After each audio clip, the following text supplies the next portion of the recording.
নমস্কার বন্ধুরা, আজকে আমার রেসিপি দই পনির। আমি এখানে 300 গ্রাম পনিরকে স্লাইস করে কেটে নিয়েছি। আর এখানে নিয়েছি দইটাকে লবণ দিয়ে ফেটিয়ে নিয়েছি। আর এখানে নিয়েছি জিরে আদা কাঁচা লঙ্কা বাটা। প্রথমে কড়াইয়ে আমি দিয়ে দিলাম সর্ষের তেল ভালোভাবে গরম হয়ে গেলে একে একে পনিরগুলোকে তেলের মধ্যে দিয়ে ভালো করে দুদিকে একটু লাল লাল করে ফ্রাই করে নেব। এক পিঠ একটু লাল লাল করে ফ্রাই হয়ে গেছে, অপর পিঠটাও আমি উল্টে দিচ্ছি হালকা ফ্রাই হওয়ার জন্য। দেখুন বন্ধুরা, হালকা ফ্রাই হয়ে গেছে। পনিরগুলোকে এখন আমি নামিয়ে নিচ্ছি। ওই একইভাবে বাকি পনিরগুলোকেও আমি হালকা একটু লাল লাল করে ফ্রাই করে নেব। বাকি পনিরগুলো হালকা লাল ফ্রাই হয়ে গেছে, এখন একটা পাত্রে আমি তুলে নিচ্ছি। এখন দিয়ে দিচ্ছি 5 ফোড়ন আর শুকনো লঙ্কা।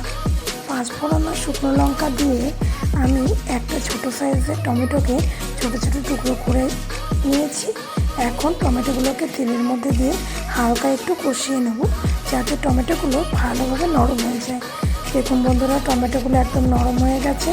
এখন এর মধ্যে দিয়ে দিলাম হলুদ গুঁড়ো, দিয়ে দিলাম লঙ্কার গুঁড়ো, দিয়ে দিলাম জিরের গুঁড়ো, দিয়ে দিলাম ধনের গুঁড়ো। এখন এই সব উপকরণ দিয়ে মশলাটাকে টমেটোর সাথে ভালো করে কষিয়ে নেব। আর দিয়ে দিচ্ছি জিরে আদা কাঁচা লঙ্কা বাটার পেস্ট। দিয়ে দিলাম অল্প একটু জল। এখন জল দিয়ে মশলাটাকে ভালো করে কষিয়ে নিচ্ছি, যাতে কড়াইয়ের গায়ে লেগে না যায়।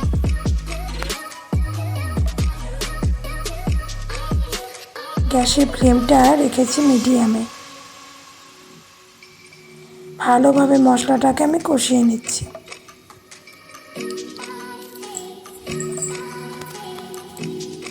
এখন এর মধ্যে দিয়ে দিচ্ছি লবণ দিয়ে রাখা ফেটানো দইটাকে লবণ দিয়ে আমি ভালো করে ফেটিয়ে রেখেছিলাম, ওই জন্য তরকারির মধ্যে আর এক্সট্রা করে লবণ দিইনি।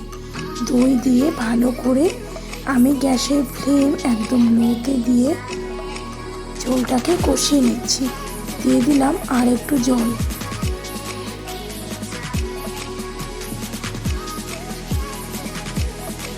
ভালোভাবে নেড়ে চেড়ে নিচ্ছি।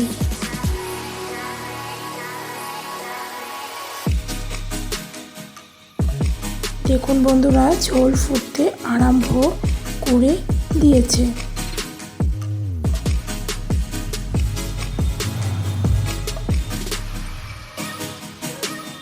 ঝোল ভালোভাবে ফুটে গেলে এর মধ্যে আমি দিয়ে দেব হালকা ফ্রাই করে রাখা পনিরগুলোকে।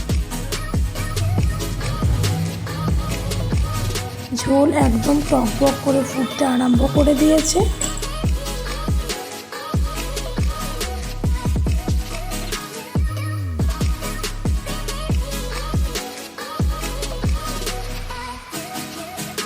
এখন এর মধ্যে একে একে দিয়ে দেব হালকা ফ্রাই করে রাখা পনিরগুলোকে।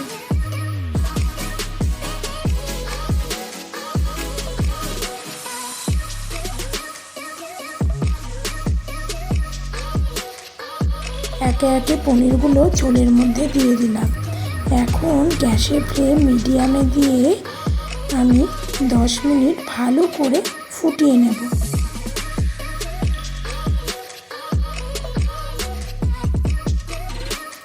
দেখুন বন্ধুরা, ঝোল একদম ফুটতে আরম্ভ করে দিয়েছে। এখন সবশেষে দিয়ে দিচ্ছি অল্প একটু গরম মশলা। গরম মশলা দিয়ে ভালোভাবে নেড়ে চেড়ে দেব।